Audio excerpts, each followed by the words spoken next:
Name of the story: The Adventure of the Blue Carbuncle. Name of the author: Sir Arthur Conan Doyle. Name of detective: Sherlock Holmes. I had called upon my friend Sherlock Holmes upon the second morning after Christmas, with the intention of wishing him the compliments of the season. He was lounging upon the sofa in a purple dressing gown, a pipe rack within his reach upon the right, and a pile of crumpled morning papers, evidently newly studied, near at hand. Beside the couch was a wooden chair, and on the angle of the back hung a very seedy and disreputable hard felt hat, much the worse for wear, and cracked in several places. A lens and a forceps lying upon the seat of the chair suggested that the hat had been suspended in this manner for the purpose of examination. "You are engaged," said I. "Perhaps I interrupt you." "Not at all. I am glad to have a friend with whom I can discuss my results. The matter is a perfectly trivial one." He jerked his thumb in the direction of the old hat. "But there are points in connection with it which are not entirely devoid of interest and even of instruction." I seated myself in his armchair and warmed my hands before his crackling fire, for a sharp frost had set in, and the windows were thick with the ice crystals. "I suppose," I remarked, "that homely as it looks, this thing has some deadly story linked on to it, that it is the clue which will guide you in the solution of some mystery and the punishment of some crime." "No, no, no crime," said Sherlock Holmes, laughing. "Only one of those whimsical little incidents which will happen when you have 4 million human beings all jostling each other within the space of a few square miles. Amid the action and reaction of so dense a swarm of humanity, every possible combination of events may be expected to take place, and many a little problem will be presented which may be striking and bizarre without being criminal. We have already had experience of such." "So much so," I remarked, "that of the last 6 cases which I have added to my notes, 3 have been entirely free of any legal crime." "Precisely. You allude to my attempt to recover the Irene Adler papers, to the singular case of Miss Mary Sutherland, and to the adventure of the man with the twisted lip. Well, I have no doubt that this small matter will fall into the same innocent category. You know Peterson, the commissionaire?" "Yes." "It is to him that this trophy belongs." "It is his hat?" "No, no, he found it. Its owner is unknown. I beg that you will look upon it not as a battered billycock, but as an intellectual problem. And first, as to how it came here, it arrived upon Christmas morning in company with a good fat goose, which is, I have no doubt, roasting at this moment in front of Peterson's fire. The facts are these. About 4 o'clock on Christmas morning, Peterson, who, as you know, is a very honest fellow, was returning from some small jollification, and was making his way homeward down Tottenham Court Road. In front of him he saw, in the gaslight, a tallish man, walking with a slight stagger, and carrying a white goose slung over his shoulder. As he reached the corner of Goodge Street, a row broke out between the stranger and a little knot of roughs. One of the latter knocked off the man's hat, on which he raised his stick to defend himself, and swinging it over his head, smashed the shop window behind him. Peterson had rushed forward to protect the stranger from his assailants, but the man, shocked at having broken the window and seeing an official-looking person in uniform rushing towards him, dropped his goose, took to his heels and vanished amid the labyrinth of small streets which lie at the back of Tottenham Court Road. The roughs had also fled at the appearance of Peterson, so that he was left in possession of the field of battle, and also of the spoils of victory in the shape of this battered hat and a most unimpeachable Christmas goose, which surely he restored to their owner. My dear fellow, there lies a problem. It is true that "For Mrs. Henry Baker" was printed upon a small card which was tied to the bird's left leg, and it is also true that the initials H.B. are legible upon the lining of this hat. But as there are some thousands of Bakers and some hundreds of Henry Bakers in this city of ours, it is not easy to restore lost property to any one of them. What, then, did Peterson do? He brought round both hat and goose to me on Christmas morning, knowing that even the smallest problems are of interest to me. The goose we retained until this morning, when there were signs that, in spite of the slight frost, it would be well that it should be eaten without unnecessary delay. Its finder has carried it off, therefore, to fulfill the ultimate destiny of a goose, while I continue to retain the hat of the unknown gentleman who lost his Christmas dinner. Did he not advertise? No. Then what clue could you have as to his identity? Only as much as we can deduce. From his hat? Precisely. But you're joking. What can you gather from this old battered felt? Here is my lens. You know my methods. What can you gather yourself as to the individuality of the man who has worn this article? I took the tattered object in my hands and turned it over rather ruefully. It was a very ordinary black hat of the usual round shape, hard and much the worse for wear. The lining had been of red silk, but was a good deal discolored. There was no maker's name, but, as Holmes had remarked, the initials H.B. were scrawled upon one side. It was pierced in the brim for a hat securer, but the elastic was missing. For the rest, it was cracked, exceedingly dusty, and spotted in several places, although there seemed to have been some attempt to hide the discolored patches by smearing them with ink. I can see nothing, said I, handing it back to my friend. On the contrary, Watson, you can see everything. You fail, however, to reason from what you see. You are too timid in drawing your inferences. Then pray tell me what it is that you can infer from this hat. He picked it up and gazed at it in the peculiar introspective fashion which was characteristic of him. It is perhaps less suggestive than it might have been, he remarked, and yet there are a few inferences which are very distinct, and a few others which represent at least a strong balance of probability. That the man was highly intellectual is, of course, obvious upon the face of it, and also that he was fairly well-to-do within the last 3 years, although he has now fallen upon evil days. He had foresight, but has less now than formerly, pointing to a moral retrogression, which, when taken with the decline of his fortunes, seems to indicate some evil influence, probably drink, at work upon him.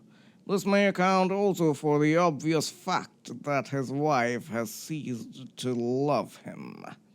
My dear Holmes, He has, however, retained some degree of self-respect, he continued, disregarding my remonstrance.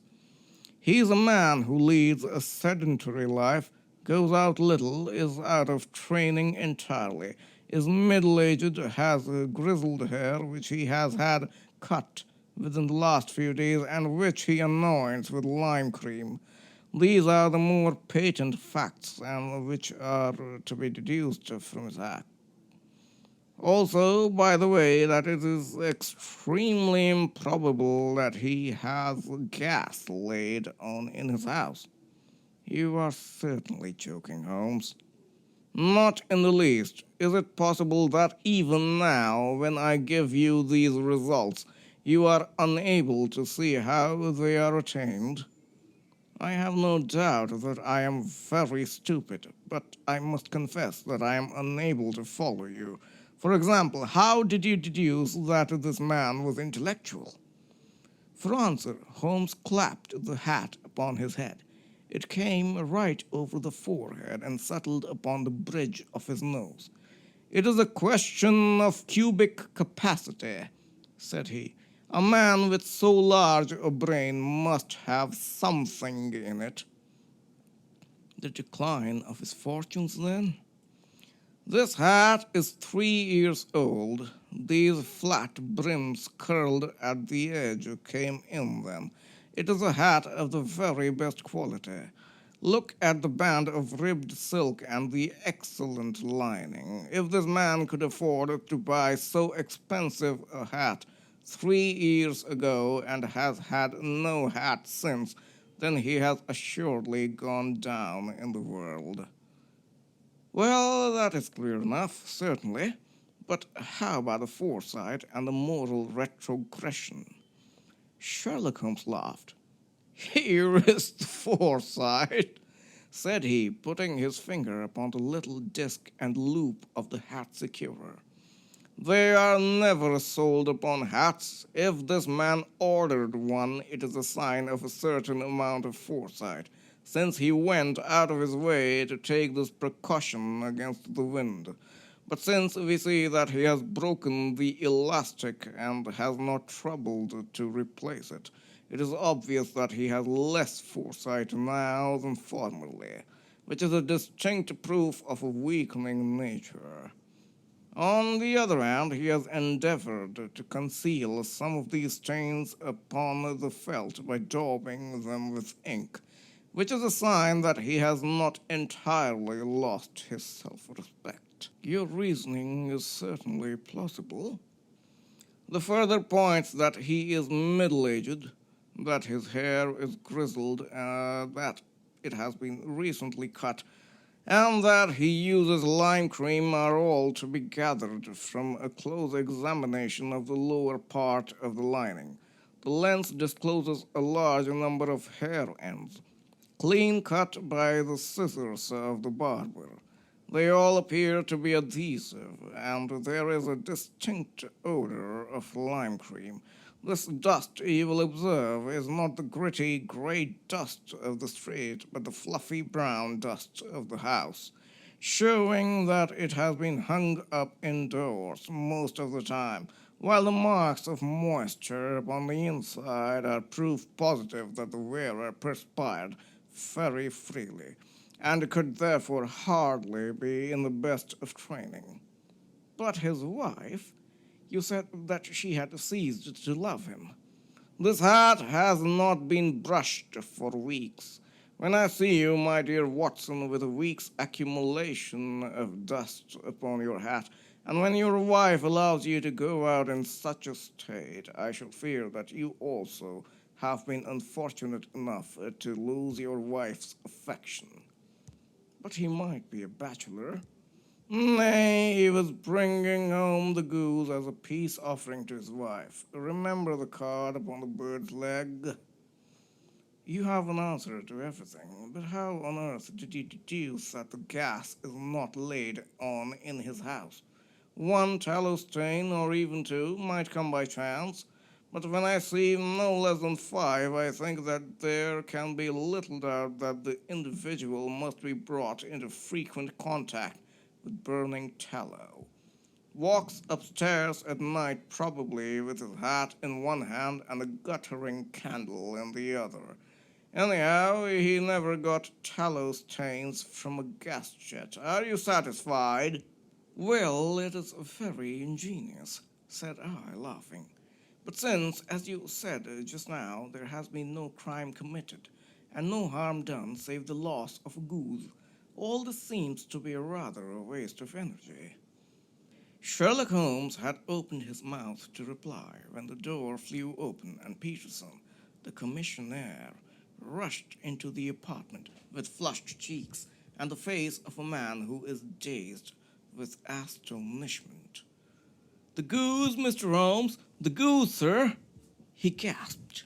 "Hey, what of it, then? Has it returned to life and flapped off through the kitchen window?"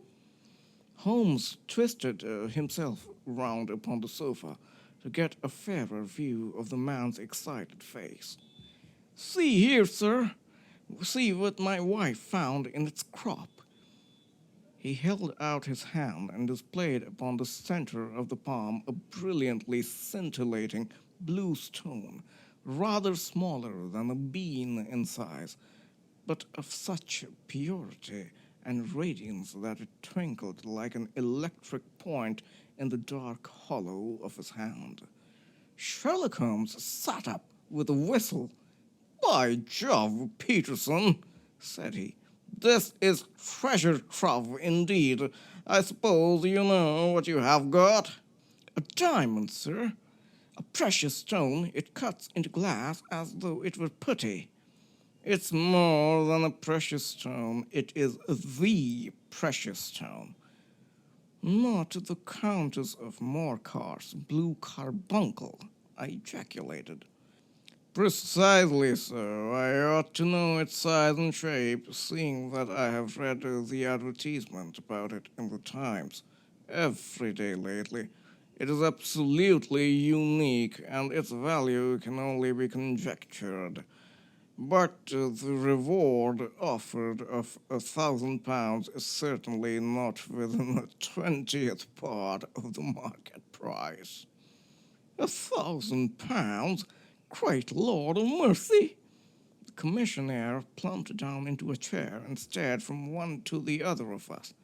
"That is the reward, and I have reason to know that there are sentimental considerations in the background which would induce the Countess to part with half her fortune if she could but recover the gem. It was lost, if I remember aright, at the Hotel Cosmopolitan," I remarked. "Precisely so. On December 22nd, just 5 days ago, John Horner, a plumber, was accused of having abstracted it from the lady's jewel case. The evidence against him was so strong that the case has been referred to the assizes. I have some account of the matter here, I believe." He rummaged amid his newspapers, glancing over the dates, until at last he smoothed one out, doubled it over, and read the following paragraph. "Hotel Cosmopolitan jewel robbery. John Horner, 26, plumber, was brought up upon the charge of having, upon the 22nd instinct, abstracted from the jewel case of the Countess of Morcar the valuable gem known as the blue carbuncle. James Ryder, upper attendant at the hotel, gave his evidence to the effect that he had shown Horner up to the dressing-room of the Countess of Morcar upon the day of the robbery in order that he might solder the second bar of the grate, which was loose. He had remained with Horner some little time, but had finally been called away. On returning, he found that Horner had disappeared, that the bureau had been forced open, and that the small morocco casket, in which, as it afterwards transpired, The Countess was accustomed to keep her jewel, was lying empty upon the dressing table. Ryder instantly gave the alarm, and Horner was arrested the same evening. But the stone could not be found either upon his person or in his rooms. Catherine Cusack, maid to the Countess, deposed to having heard Ryder's cry of dismay on discovering the robbery, and to having rushed into the room where she found matters as described by the last witness. Inspector Bradstreet, B Division, gave evidence as to the arrest of Horner, who struggled frantically and protested his innocence in the strongest terms. Evidence of a previous conviction for robbery having been given against the prisoner, the magistrate refused to deal summarily with the offense, but referred it to the assizes. Horner, who had shown signs of intense emotion during the proceedings, fainted away at the conclusion and was carried out of the court. So much for the police court, said Holmes thoughtfully, tossing aside the paper. The question for us now to solve is the sequence of events leading from a rifled jewel case at one end to the crop of a goose in Tottenham Court Road at the other. You see, Watson, our little deductions have suddenly assumed a much more important and less innocent aspect.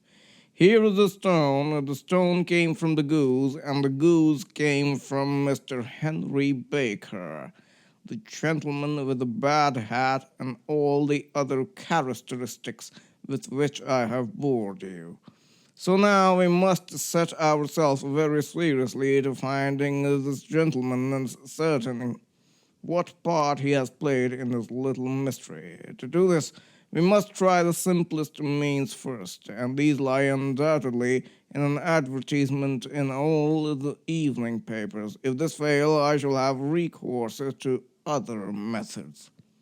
What will you say? Give me a pencil and that slip of paper. Now then, found at the corner of Goodge Street a goose and a black felt hat. Mr. Henry Baker can have the same by applying at 6:30 this evening at 221B Baker Street. That is clear and concise. Very. But will he see it? Well, he is sure to keep an eye on the papers, since to a poor man the loss was a heavy one. He was clearly so scared by his mischance in breaking the window and by the approach of Peterson that he thought of nothing but flight. But since then he must have bitterly regretted the impulse which caused him to drop his bird. Then again, the introduction of his name will cause him to see it, for everyone who knows him will direct his attention to it. Here you are, Peterson.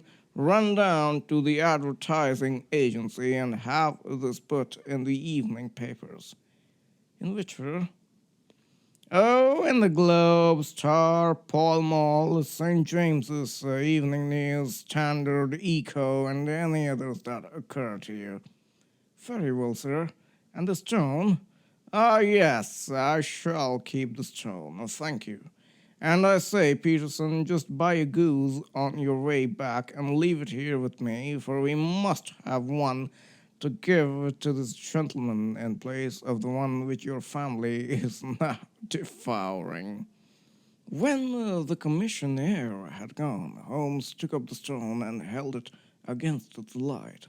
It's a bonny thing, said he. Just see how it glints and sparkles.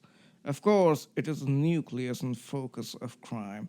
Every good stone is. They are the devil's pet baits. In the larger and older jewels, every facet may stand for a bloody deed.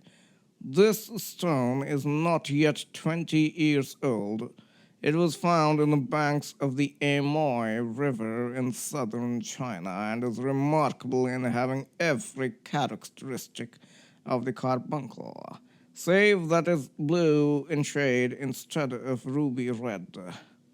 In spite of its youth, it has already a sinister history. There have been 2 murders, a vitriol throwing, a suicide, and several robberies brought about for the sake of this 40-grain weight of crystallized charcoal. Who would think that so pretty a tie would be a purveyor to the gallows and the prison?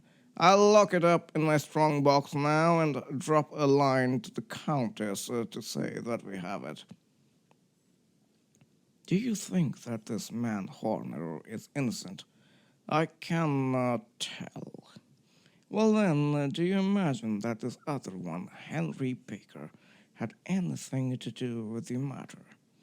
It is, I think, much more likely that Henry Baker is an absolutely innocent man who had no idea that the bird which he was carrying was of considerably more value than if it were made of solid gold. That, however, I shall determine by a very simple test if we have an answer to our advertisement. And you can do nothing until then? Nothing. In that case, I shall continue my professional round, but I shall come back in the evening at the hour you mentioned, for I should like to see the solution of so tangled a business. Very glad to see you. I dine at 7. There is a woodcock, I believe. By the way, in the view of recent occurrences, perhaps I ought to ask Mrs. Hudson to examine its crop. I had been delayed at a case, and it was a little after 6:30 when I found myself in Baker Street once more. As I approached the house, I saw a tall man in Scotch bonnet, with a coat which was buttoned up to his chin, waiting outside in the bright semicircle which was thrown from the fanlight. Just as I arrived, the door was opened, and we were shown up together to Holmes' room. "Mr. Henry Baker, I believe," said he, rising from his armchair and greeting his visitor with the easy air of geniality which he could so readily assume. "Pray take this chair by the fire, Mr. Baker. It's a cold night, and I observe that your circulation is more adapted for summer than for winter. Ah, Watson, you have just come at the right time. Is that your hat, Mr. Baker?" "Yes, sir. That is undoubtedly my hat." He was a large man with rounded shoulders, a massive head, and a broad, intelligent face, sloping down to a pointed beard of grizzled brown, a touch of red in nose and cheeks, with a slight tremor of his extended hand, recalled Holmes' surmise as to his habits. His rusty black frock coat was buttoned right up in front, with the collar turned up, and his lank wrists protruded from his sleeves without a sign of cuff or shirt. He spoke in a slow staccato fashion, choosing his words with care, and gave the impression generally of a man of learning and letters who had had ill usage at the hands of fortune. "We have retained these things for some days," said Holmes, "because we expected to see an advertisement from you giving your address. I'm at a loss to know now why you did not advertise." Our visitor gave a rather shamefaced laugh.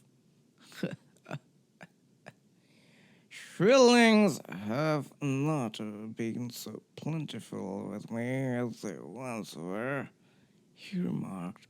"I had no doubt that the gang of roughs who assaulted me had carried off both my hat and the bird.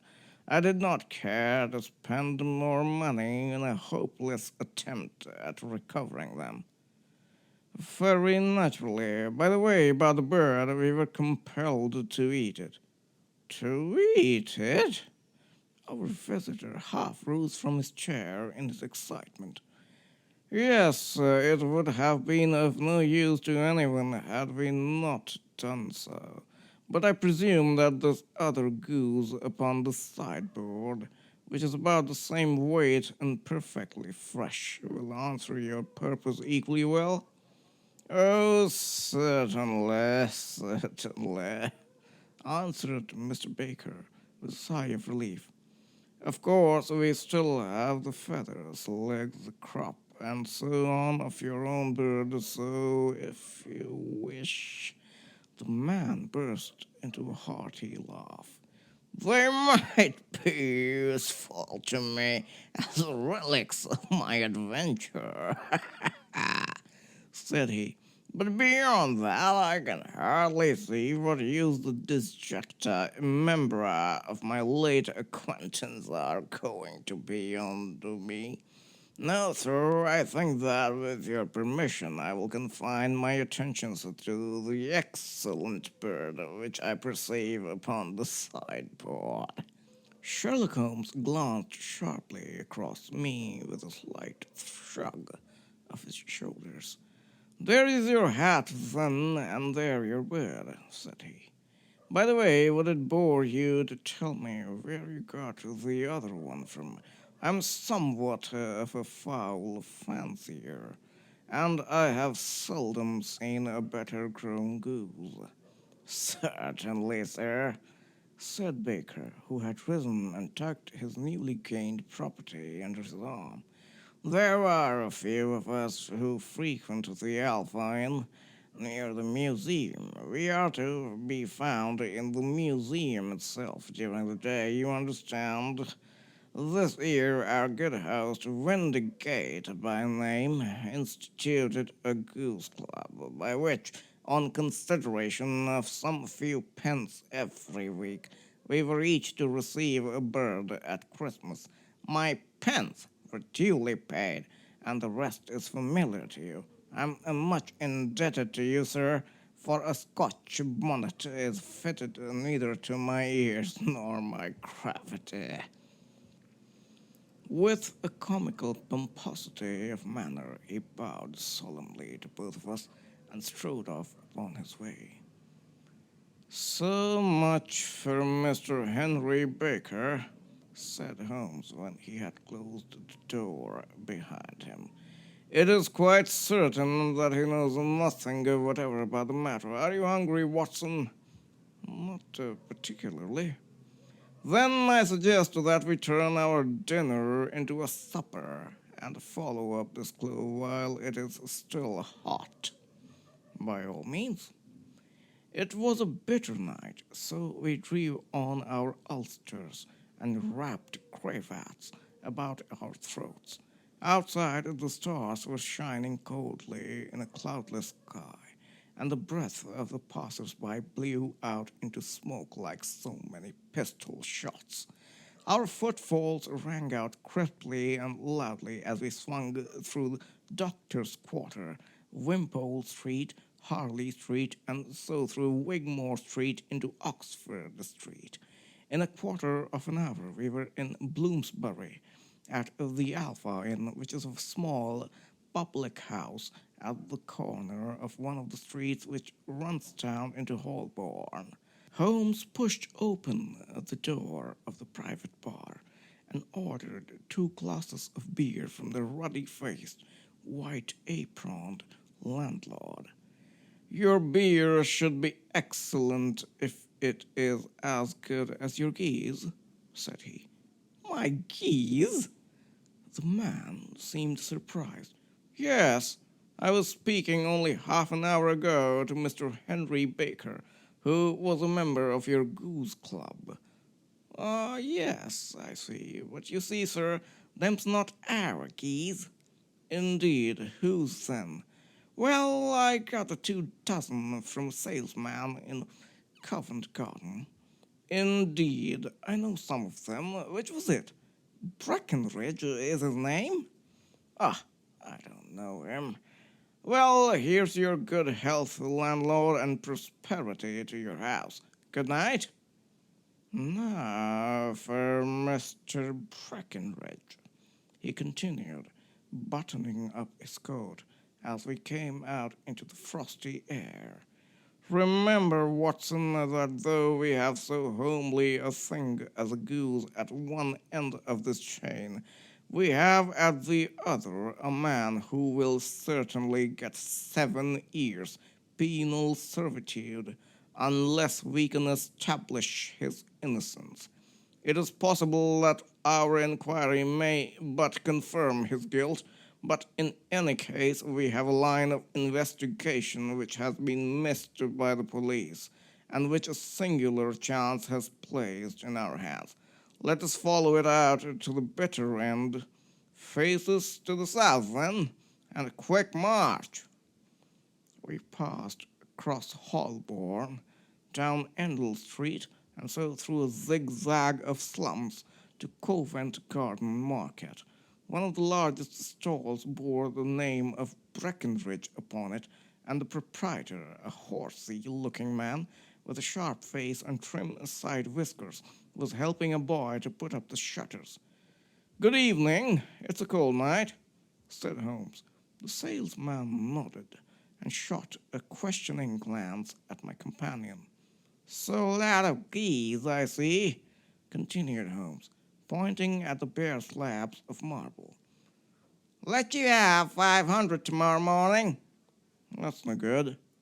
"Well, there were some on the stall with a gas flare." "Ah, but I was recommended to you." "Who by?" "The landlord of the Alpha." "Oh, yes, I sent him a couple of dozen." "Fine birds they were, too. Now where did you get them from?" To my surprise, the question provoked a burst of anger from the salesman. "Now then, mister," said he, with his head cocked and his arms akimbo, "what are you driving at? Let's have it straight now." "It is straight enough. I should like to know who sold you the geese which you supplied to the Alpha." "Well, then, I shan't tell you.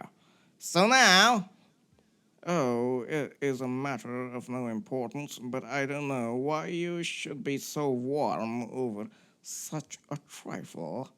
"Warm? You'd be as warm, maybe, if you were as pestered as I am. When I pay good money for a good article, there should be an end of the business. But it's where were the geese, and who did you sell geese to, and what will you take for the geese?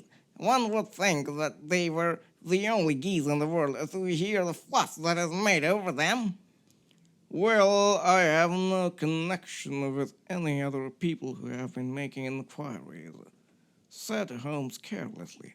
"If you won't tell us, the bet is off, that is all. But I'm always ready to back my opinion on a matter of fowls, and I have a fiver on it that the bird I ate is country bred." "Well, then, you've lost your fiver, for it's town bred," snapped the salesman. "It's nothing of the kind." "I say it is." "I don't believe it." "Do you think you know more about fowls than I, who have handled them ever since I was a nipper? I tell you, all those birds that went to the Alpha were town-bred." "You'll never persuade me to believe that." "Will you bet, then?" "It's merely taking your money." "For I know that I'm right, but I'll have a sovereign on with you just to teach you not to be obstinate." The salesman chuckled grimly. "Bring me the books, Bill," said he. The small boy brought round a small, thin volume and a great greasy-backed one, laying them out together beneath the hanging lamp. "Now then, Mr. Cocksure," said the salesman, "I thought that I was out of geese, but before I finish, you'll find that there is still one left in my shop. You see this little book?" "Well?" "That's the list of the folk from whom I buy. Do you see? Well then, here on this page are the country folk, and the numbers after the names are where their accounts are in the ledger. Now then, you see this other page in red ink? Well, that is a list of my town suppliers. Now look at that third name. Just read it out to me. Mrs. Oakshott, 117 Brixton Road, 249. Fred Holmes. Quite so. Now turn that up in the ledger. Holmes turned to the page indicated. Here you are, Mrs. Oakshott, 117 Brixton Road, egg and poultry supplier. Now then, what's the last entry? December 22nd, 24 geese at 7 shillings 6 times. Quite so, there you are, and underneath, sold to Mr. Windigate of the Alpha at 12 shillings. What have you to say now? Sherlock Holmes looked deeply chagrined. He drew a sovereign from his pocket and threw it upon the slab, turning away with the air of a man whose disgust is too deep for words. A few yards off he stopped under a lamp-post and laughed in a hearty, noiseless fashion which was peculiar to him. When you see a man with whiskers of that cut and with a pink protruding out of his pocket, you can always draw him by a bet, said he.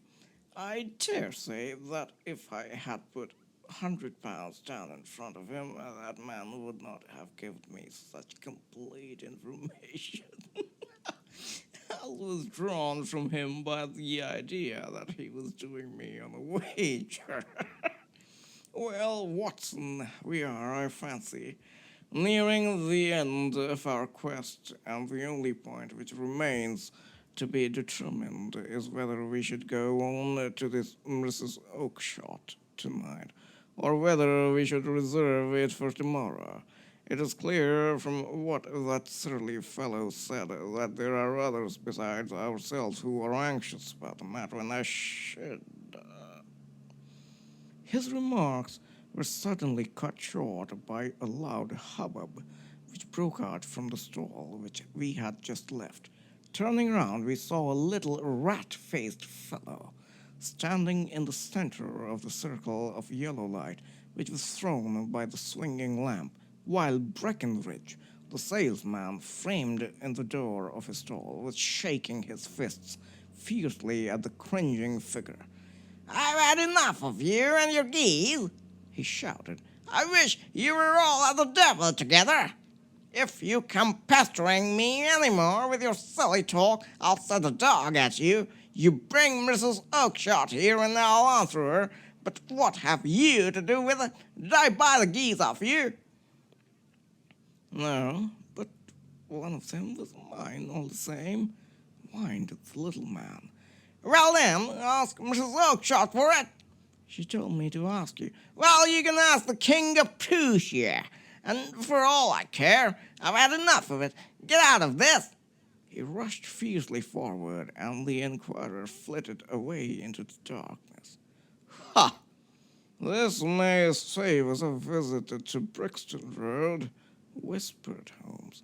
Come with me, and we will see what it is to be made of this fellow. Striding through the scattered knots of people who lounged round the flaring stalls, my companion speedily overtook the little man and touched him upon the shoulder. He sprang around, and I could see in the gaslight that every vestige of color had been driven from his face.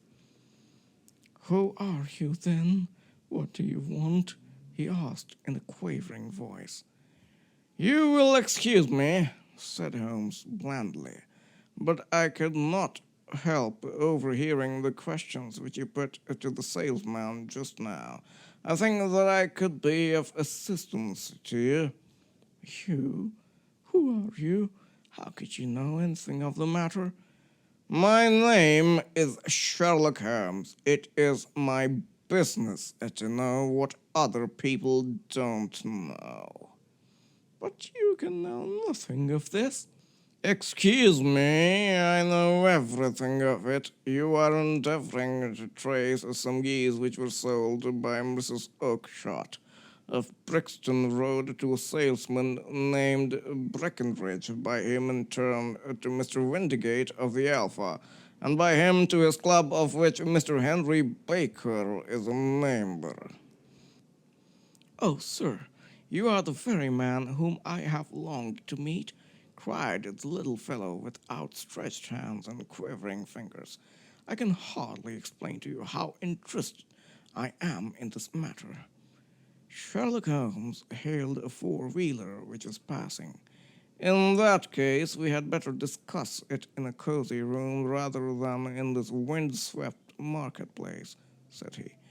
But pray tell me, before we go farther, who it is that I have the pleasure of assisting. The man hesitated for an instant. My name is John Robinson, he answered with a sidelong glance. No, no, the real name, said Holmes sweetly. It is always awkward doing business with an alias. A flush sprang to the white cheeks of the stranger. Well, then, said he, my real name is James Ryder. Precisely so. Head attendant at the Hotel Cosmopolitan. Pray step into the cab, and I shall soon be able to tell you everything which you would wish to know. The little man stood glancing from one to the other of us with half-frightened, half-hopeful eyes, as one who is not sure whether he is on the verge of windfall or of a catastrophe. Then he stepped into the cab, and in half an hour we were back in the sitting room at Baker Street. Nothing had been said during our drive, but the high, thin breathing of our new companion and the claspings and unclaspings of his hands spoke of the nervous tension within him. Here we are, said Holmes cheerily as we filed into the room. The fire looks very seasonable in this weather. You look cold, Mr. Ryder. Pray take the basket chair. I will just put on my slippers before we settle this little matter of yours. Now, then, you want to know what became of those geese? Yes, sir. Or rather, I fancy, of that goose. It was one bird, I imagine, in which you were interested. White, with a black bar across the tail. Ryder quivered with emotion. Oh, sir, he cried. Can you tell me where it went to? It came here. Here? Yes. And a most remarkable bird it proved. I don't wonder that you should take an interest in it. It laid an egg after it was dead, the bonniest, brightest little blue egg that ever was seen. I have it here in my museum. Our visitor staggered to his feet and clutched the mantelpiece with his right hand. Holmes unlocked his strong box and held up the blue carbuncle, which shone out like a star, with a cold, brilliant, many-pointed radiance. Ryder stood glaring with a drawn face, uncertain whether to claim or to disown it. The game's up, Ryder, said Holmes quietly. Hold up, man, or you'll be into the fire. Give him an arm back into this chair, Watson. He's not got blood enough to go in for felony with impunity. Give him a dash of brandy. So. And now he looks a little more human. What a shrimp it is, to be sure. For a moment he had staggered and nearly fallen, but the brandy brought a tinge of color into his cheeks, and he sat staring with frightened eyes at his accuser. I have almost every link in my hands, and all the proofs which I could possibly need. So there is a little which you need tell me still. That little may as well be cleared up to make the case complete. You had heard the writer of this blue stone of the Countess of Morcar's. It was Catherine Cusack who told me of it, said he in a crackling voice. I see, her ladyship's waiting maid. Well, the temptation of sudden wealth so easily acquired was too much for you, as it has been for better men before you. But you were not very scrupulous in the means you used. It seems to me, writer, that there is the making of a very pretty villain in you. You knew that this man Horner, the plumber, had been concerned in some such matter before, and that suspicion would rest the more readily upon him. What did you do then? You made some small job in my lady's room, you and your confederate Cusack, and you managed that he should be the man sent for. Then, when he had left, you rifled the jewel case, raised the alarm, and had this unfortunate man arrested. You then... Ryder threw himself down suddenly upon the rug and clutched at my companion's knees. "For God's sake, have mercy!"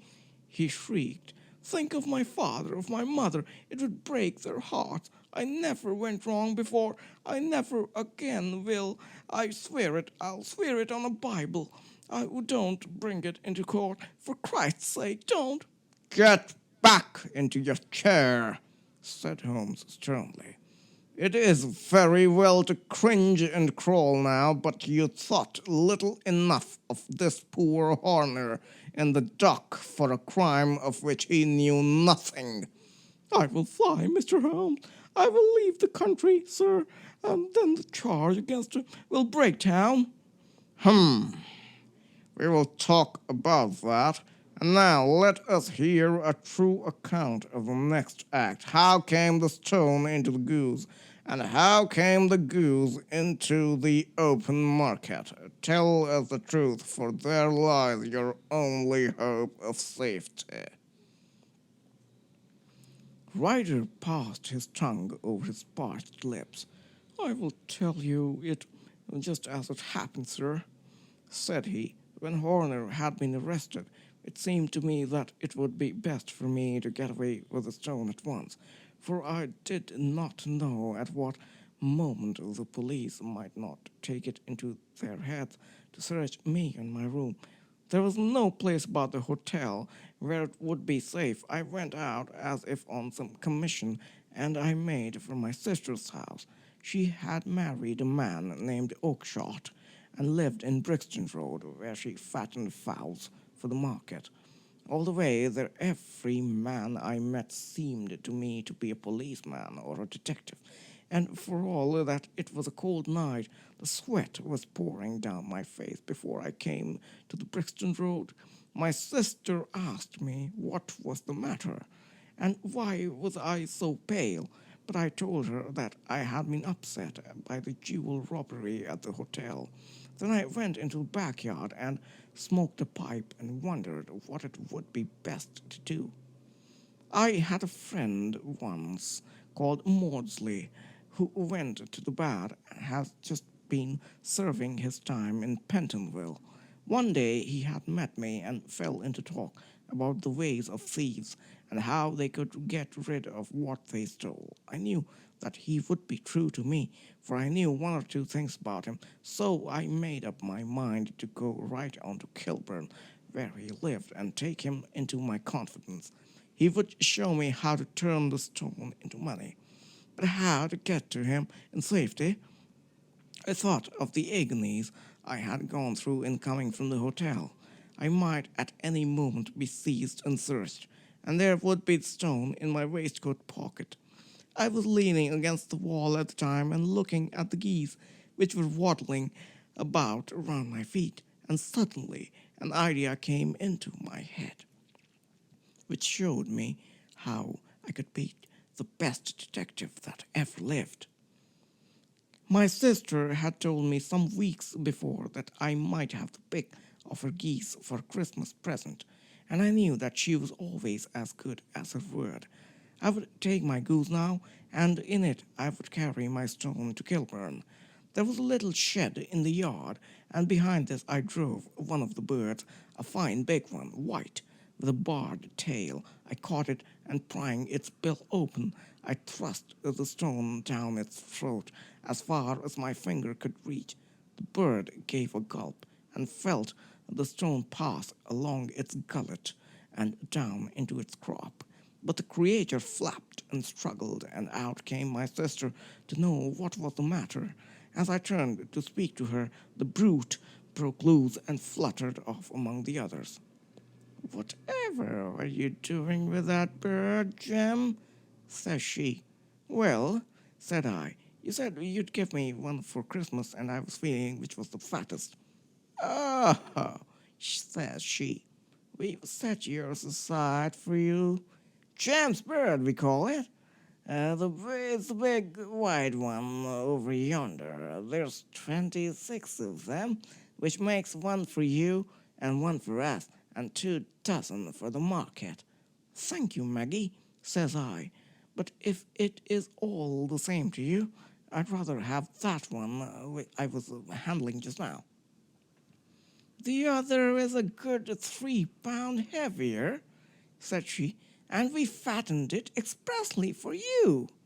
"Never mind, I'll have the other, and I'll take it now," said I. "Oh, just as you like," said she, a little huffed. "Which is it you want, then?" "That white one, with the barred tail right in the middle of the flock." "Oh, very well, kill it and take it with you." Well, I did what she said, Mr. Holmes, and I carried the bird all the way to Kilburn.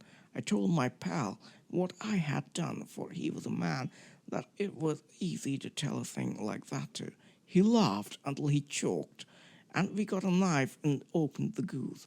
My heart turned to water, for there was no sign of the stone, and I knew that some terrible mistake had occurred. I left the bird, rushed back to my sister's, and hurried into the backyard. There was not a bird to be seen there. "Where are they all, Maggie?" I cried. "Gone to the dealers, Jem." "Which dealers?" "Breckenridge, of Covent Garden."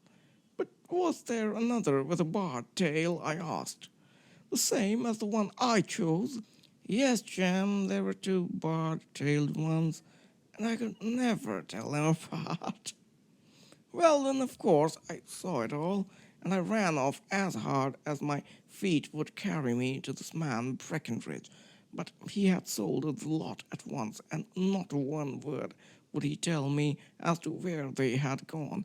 You heard him yourselves tonight. Well, he has always answered me like that. My sister thinks that I am going mad. Sometimes I think that I am myself. And now I am myself a branded thief, without having ever touched the wealth for which I sold my character. God help me, God help me. He burst into convulsive sobbing, with his face buried in his hands. There was a long silence, broken only by his heavy breathing, and by the measured tapping of Sherlock Holmes' fingertips upon the edge of the table. Then my friend rose and threw open the door. "Get out," said he. "What, sir? Oh, heaven bless you." "No more words. Get out." And no more words were needed. There was a rush, a clatter upon the stairs, a bang of the door, and the crisp rattle of running footfalls from the street. "After all, Watson," said Holmes, reaching up his hand for his clay pipe, "I am not retained by the police to supply their deficiencies. If Horner were in danger, it would be another thing, but this fellow will not appear against him, and the case must collapse. I suppose that I am commuting a felony, but it is just possible that I am saving a soul. This fellow will not go wrong again. He is too terribly frightened." Send him to jail now, and you make him a jailbird for life. Besides, it is the season of forgiveness. Chance has put in our way a most singular and whimsical problem, and its solution is its own reward. If you will have the goodness to touch the bell, Doctor, we will begin another investigation in which also a bird will be the chief feature. The end. Thank you for listening.